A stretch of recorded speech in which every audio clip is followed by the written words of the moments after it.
Vi er Emma, Ulrikke og Nana fra første W, og vi vil gerne fortælle om de 4 forsøg med laser, vi har lavet. Vi har udført forsøgene for at finde laserens bølgelængde og gitterkonstanten. Dette gjorde vi både med en LP, en CD og et gitter. Nu vil vi fortælle jer om teorien bag forsøgene. Lys er elektromagnetiske bølger. Bølgerne er tværbølger, da de bevæger sig på tværs af udbredelsesretningen. Det kan beskrives med bølgelængden og frekvens på samme måde, som man kan med vand eller lyd. Bølgelængden er afstanden fra bølgetop til bølgetop, og frekvensen er det antal gange en bølge op og ned på et sekund. Lys har dog ikke brug for et medie at bevæge sig i, modsat lyd.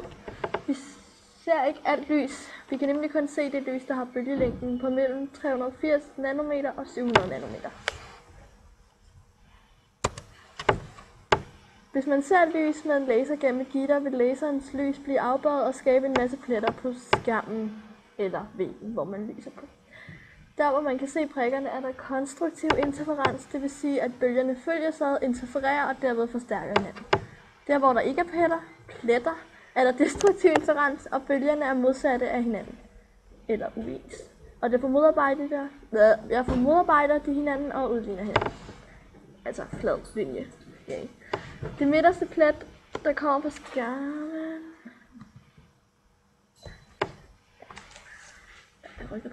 Den midterste plet, der kommer på skærmen, kaldes 0. ordensprikken, eller centralpletten. Og den vil være der, selvom gitteret ikke var der, da det er den prik, der bare er der. Første prik til højre og til venstre for centralpletten kaldes første ordenspletten. Og næst for første ordensprikken er anden ordensprikken. Afbøjningsvinkel er den vinkel, der ligger mellem centralprikken og den ordensprik, man vælger. Og gitterkonstanten er det antal, der er per millimeter i gitteret. Man kan også få hjælp af isolering i gitterligningen beregne, hvad bølgelængde, afbøjningsvinkel eller gitterkonstanten er, hvis man altså har de andre oplysninger. En laser er speciel, fordi den udsender monokromatisk lys. Det vil sige, at lyset er ensfarvet, eksempelvis de laser, vi har brugt, blå, rød eller grøn. Lyset, den udsender, er også koherent, hvilket betyder, at alle lysbølger fremgår i takt, og altså er i fase, og det udsendes en meget smal og intens stråle. På billedet kan man se et spejl i den ene ende og et spejl i den anden ende, hvor så at der er en lille åbning i det ene spejl, hvor så noget af lyset kommer ud. Meget koncentreret. Så har vi vores forsøgsopstilling. Først tog vi en laserpen og satte fast på stativ, og foran laserpinden satte vi et gitter. Derefter målte vi afstanden mellem prikkerne, som lyset kastede, og fra gitter til væggen. Og fra gitteret til væggen. Yes. Det målte vi også. Vi gjorde det sammen med en LP og en CD, men her lyste vi direkte ned på dem. Ikke ved hjælp af et stativ.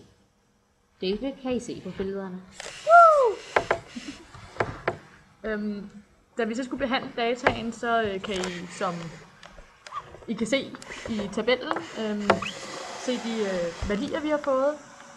Vi tog så også med gitterkonstanten, og så regnede vi den op til nanometer frem, som altså er afstanden, der er mellem gitrene, i stedet for at have, hvor mange gitre der er per millimeter, da det er lidt nemmere at regne med. Vi finder afbøjningsvinklen ved at bruge tangens, da vi har en ret vinkel og kender de to kateter. Og så kan vi altså tage og bruge tangens i minus første med modstående over hosstikkende katete, og så finde afbøjningsvinklen. Efter vi har fundet afbøjningsvinklen, kan vi så sætte det ind i gitterligningen, som er n gange lambda er lig d gange sinus til vinkel v, som er afbøjningsvinklen, og n det er nummer ordensprik, og d er gitterkonstanten, og lambda er selvfølgelig bølgelængden. Som I så kan se, har vi sat tallene ind, og vi har bare målt fra første ordensprik til første ordensprik, hvilket vi så har divideret med 2 for at finde afstanden fra 0. ordensprikken til den ene af første ordensprikkerne, og når vi så har regnet det ud, har vi fået det til 647,18 nanometer. Og vi aflæser den rigtige bølgelængde på laseren til at være 630-680 nanometer. Så det er et meget realistisk tal, vi har fået. I andet forsøg, hvor vi så skulle finde gitterkonstanten, der havde vi målt de samme ting, og så i stedet for at aflæse gitterkonstanten. Vi har så i det her forsøg brugt samme gitter for at se, hvor præcise målinger vi har fået. Der har vi så taget bølgelængden, vi regnede ud i sidste forsøg, og brugt, og vi gjorde det samme igen, hvor vi brugte de 2 første ordensprikker, og så dividerede det med 2 for et mere præcist resultat. Vi fandt så igen afbøjningsvinklen, og så omskrev vi gitterligningen til at få til at få gitterkonstanten ud i stedet for, altså pi. Der fik vi så resultatet 3222. Nej, shit! 64 nanometer, hvilket er lidt under det andet resultat, og vi har så regnet den procentvise afvigelse ud ved at minuse den teoretiske værdi fra den eksperimentelle værdi, og så dividere det med den teoretiske værdi og gange det med 100. Og der kan I så se, at vi har fået minus 2,34% afvigelse. Som betyder, at den er 2,34% lavere. End det den burde være. Ja, sweet. Og vi har også lavet samme forsøg stort set med CD'en og LP'en, hvor gitterkonstanten så svarer til det stykke, der er her. Hvor musen er henne på billedet. Ja, lige her, som vi kan se på billederne, og på LP'en er det stykke her, hvor nålen ikke løber. Og de værdier, vi så har fået, har været på CD'en 3026,33 nanometer, og på LP'en været 74.490,74 nanometer.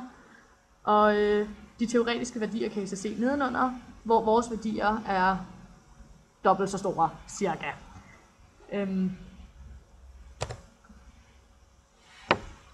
Yes, det var dig. Nogle af de fejlkilder, der har haft påvirket det, kan jo selvfølgelig være, at målingerne kan være usikre, fordi vi bare har en meget stor lineal, som vi bliver nødt til at bøje lidt i og sådan noget for at måle på tavlen af vores prikker. Så det er helt klart noget, der kan have påvirket vores resultater. Et andet ting, der kan have påvirket det, kan være forkerte prikker. Og det skete jo også i første forsøg med CD'en, fordi Turi bad os om at tage nogle andre prikker, der så ikke lige var dem, vi skulle have, så det måtte vi gøre om igen. Så vær opmærksom på, hvad for nogle prikker, der bliver målt. Og så en anden ting kan jo selvfølgelig være, at der kan være forskellige mængder stof på CD'er og LP'er. For eksempel hvis du ser på en LP, er der jo forskel på, om det er en single, eller om det er et helt album, der ligger på LP'en. En anden ting, som man også kan være opmærksom på, men som vi heldigvis har undgået, har været, hvis laseren ikke står vinkelret ind på gitteret, som så altså er parallelt med væggen. For hvis det ikke gør det, så bliver afbøjningsvinklen mærkelig, men det kan du så tage højde for, hvis du måler de 2 første ordensprikker, eller de 2 anden ordensprikker, og så dividerer med 2 i stedet for. Yep. Så har vi vores konklusion. Her i første forsøg er vi kommet frem til, at laserens bølgelængde er 647,18 nanometer, hvilket ligger inden for intervallet af den aflæste bølgelængde på laseren. Herefter forsøgte vi at finde gitterkonstanten i gitteret, hvilket vi fik til 3222,64 nanometer. Og her havde vores resultat en procentvis afvigelse, som den anden sagde, på minus 2,34%. Hvilket ikke er så meget. I tredje forsøg med CD'en fandt vi frem til 3026,23 nanometer. 33, jeg ved ikke, hvorfor jeg sagde 26. Okay, ja. Og så i vores sidste forsøg, hvor vi målte afstanden mellem rillerne i LP'en, fandt vi her frem til 74.490,74 nanometer.